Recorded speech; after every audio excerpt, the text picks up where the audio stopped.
అందరికీ నమస్కారం అండి. హ్యాపీ మార్నింగ్ టు ఎప్పట్లాగే ఈరోజు కూడా ఒక మంచి వీడియోతో కంటెంట్తో వచ్చాను. అదేంటో చూద్దాం.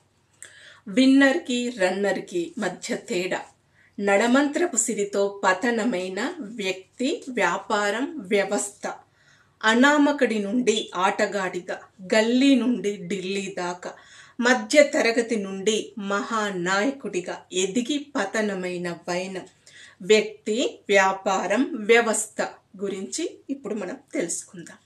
విజన్, మిషన్, పర్పస్లను మరిచిపోయి పతనమైన వైనం. ప్రామాణ్య బుద్ధి శ్రేత్రేషు దేవతా బుద్ధి రాత్రేని కీటర్ బుద్ధి మనుష్యేసు మాతానాయ శ్రేయత్ ఫలా. దీని భావం ఏంటంటే, చిన్నప్పటి నుండి పేదరికంతో ఉండి 30-40 ఏండ్ల వయసులో అనుకోకుండా సిరి సంపదలు వస్తే వారిని మనం ఇక పట్టుకోలేమట. వారికి ఈ 3 లక్షణాలు ఉంటాయట.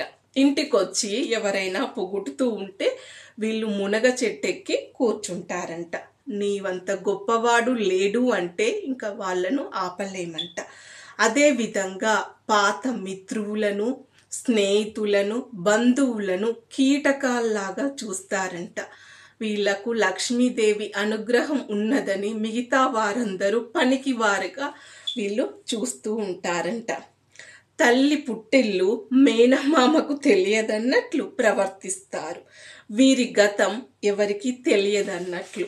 సో ఇది ఈ పతనమైన వైనం గురించి ఈరోజు మనం తెలుసుకుందాం. నెంబర్ 1 వ్యక్తి వినోద్ కాంబ్లీ అండ్ సచిన్ టెండూల్కర్. వీరు ఇద్దరి మధ్య డిఫరెన్స్ ఏంటి? ఒకరు హై రేంజ్లో మంచి వ్యక్తిత్వంతో ఆటగాడిగా రాణిస్తే ఇంకొకరు ఎలా పతనమయ్యారు. వ్యాపారంలో బాయ్జూస్ అండ్ యుడేమి. బాయ్జూస్ అనేది ఎందుకు వచ్చింది?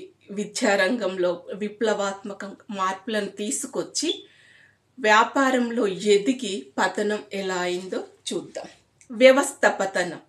బంగ్లాదేశ్ ప్రభుత్వం, షేక్ హసీనా, ఈవిడ ప్రభుత్వం ఎలా పతనమైందో, ఒక వ్యవస్థను నడిపి తన తండ్రి ద్వారా స్వతంత్రాన్ని తీసుకొచ్చి ప్రజల ద్వారానే మళ్ళీ అలా ఎలా పతనమైపోయిందో చూద్దాం. వీళ్ళ డ్రాబ్యాక్స్ ఏంటి అనేది ఒకసారి చూద్దాం. ఫస్ట్ వినోద్ కాంబ్లీ గారు. తిను బాంబే నగరంలో జన్మించాడు. సేమ్ సచిన్, తిను ఒకే ఏజ్, ఒకే కోచ్ దగ్గర ట్రైనింగ్ తీసుకున్నారు. ఒకేసారి క్రికెట్లో సెలెక్ట్ అయ్యారు. అంచెలంచెలుగా ఎదుగుతూ అంతర్జాతీయ స్థాయికి ఎదిగారు. అయితే ఇక్కడ వీళ్ళ ప్రవర్తన, ఇతని ప్రవర్తన, డబ్బు వచ్చింది కదా అనేసి చెడు వ్యసనాలకు, తాగుడుకు, నైట్ పార్టీలకు, సినిమా వాళ్ళతోని సంబంధము, తర్వాత తన యాటిట్యూడు, ఇవన్నీ కూడా, తన మాట దురుసు, ఇదంతా కూడా అతని పతనానికి దారితీసింది. క్రమంగా ఆరోగ్యం చెడిపోవడము, బోర్డు మెంబర్లతో కూడా దురుసుగా మాట్లాడడం, బోర్డు వాళ్ళు సెలెక్ట్ చేయడం మానేశారు.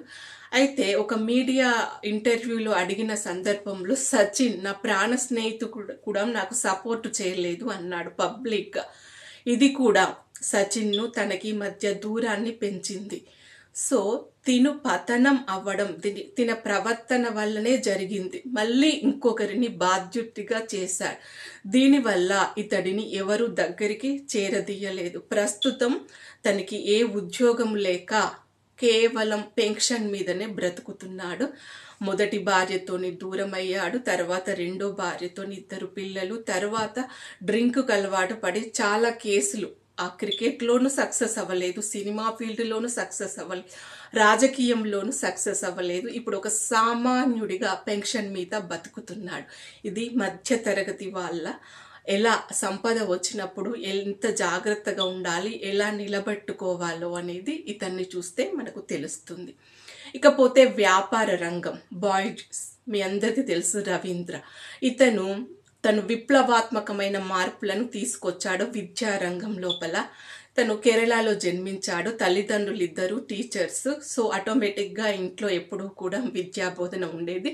తినకి సరస్వతి మాత అనుగ్రహం ఉండడం వలన ఆటోమేటిక్గా మంచి మార్కులు వచ్చాయి. మ్యాథ్స్ అండ్ తర్వాత క్రీడారంగం అన్న తనకి ఇంట్రెస్ట్. ఎంపీసీ తీసుకొని ఇంజనీరింగ్ అయిపోయి సాఫ్ట్వేర్ జాబ్లో సెటిల్ అయిపోయాడు. అనుకోకుండా ఇండియాకు వచ్చినప్పుడు ఫ్రెండ్స్కి ఎంబీఏ కోచింగ్ చెప్పినప్పుడు, క్యాట్లో కోచింగ్ చెప్పినప్పుడు వాళ్లకు 100% రావడంతో తిను కూడా అటెంప్ట్ చేయడంతో తిను కూడా సక్సెస్ అయ్యాడు. సో ఇలా ఫ్రెండ్స్ తినని మీరు కోచింగ్ చెప్పండి అంటే తను ఇదే తన కెరియర్ అని ఎన్నుకొని టీచింగ్ సైడ్ వచ్చేసాడు. అలా టీచింగ్ వచ్చేసి స్కూల్ పిల్లలకి, కాలేజీకి, కాంపిటేటివ్ టెస్ట్ అన్నింటిపైన కాన్సన్ట్రేషన్ చేసి ఆన్లైన్లో ఒక విప్లవాత్మకమైన మార్పును తీసుకొచ్చి సరస్వతి మాతను, విద్యను వ్యాపారం చేయాలని చేశాడు. ఎంతవరకంటే ఫేస్బుక్ ఫౌండర్ జుకర్బర్గ్ తను కూడా పెట్టుబడులు పెట్టాడు.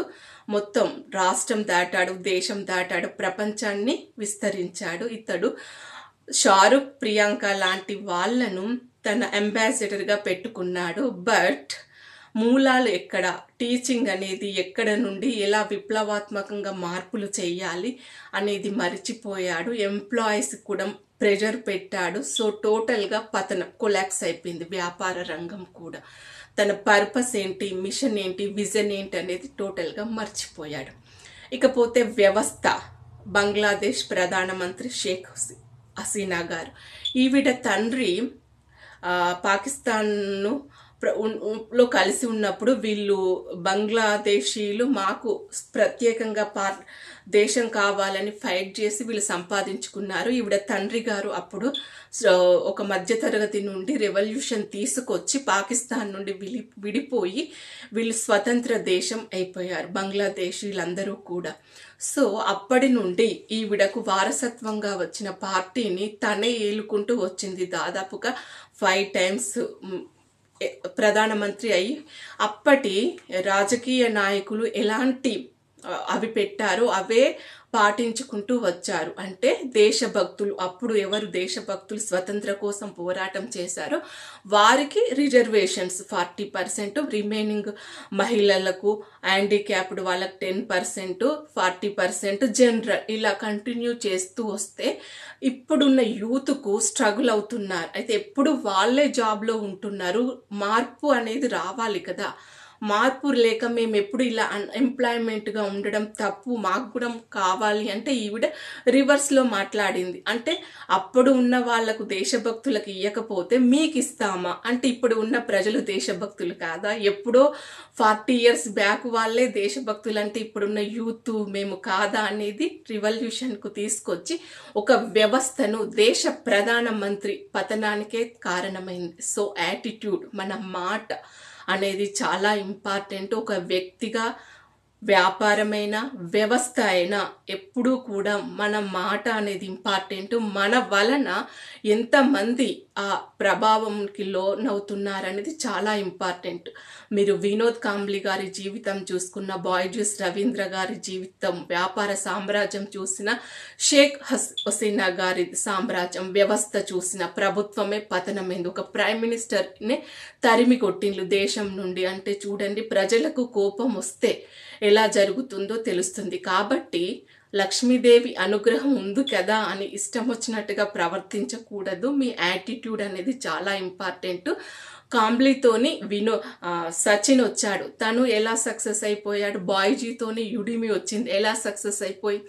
షేక్ హసీనా గారి నుండి మన నరేంద్ర మోడీ గారు, ఇలా ఒక కంపారిజన్ చేసుకుంటే వీళ్ళు కంటిన్యూగా అయిపోతున్నారు. ఎందుకు? వీళ్ళ యాటిట్యూడ్ అనేది చాలా ఇంపార్టెంట్. సో ఒక వ్యక్తి అయినా, వ్యాపారమైనా, వ్యవస్థ అయినా మీరు జీవితంలో సక్సెస్ అవ్వాలంటే యాటిట్యూడ్ అనేది చాలా ఇంపార్టెంట్. దాన్ని మెరుగుపరుచుకుంటూ జీవితంలో ముందుకు సాగాలని కోరుకుంటూ మీ మంజుల తుమ్మ. Thank you so much. Have a nice day.